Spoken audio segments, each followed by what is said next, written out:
Hi everyone, this is Taylor direct from Fanera Cosmetics Academy. Today I will be showing you guys how to make your shellac last longer.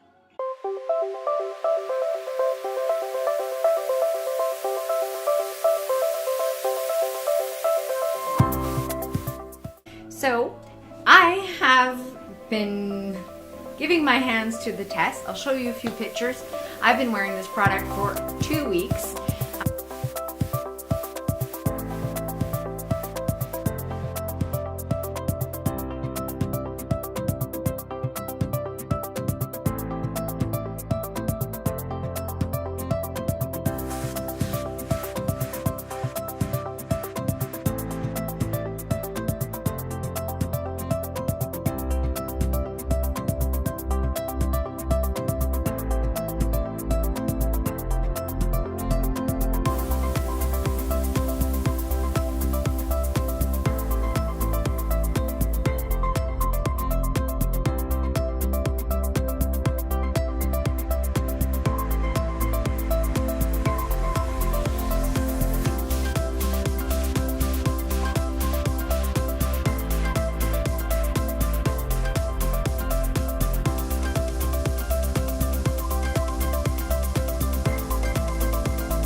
Every week I will be putting up a clip on the evolution of our how to make shellac last longer and see how every week the two techniques perform.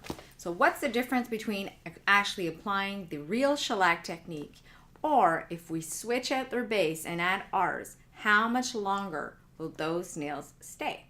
So tune in. Every week I will be putting an update.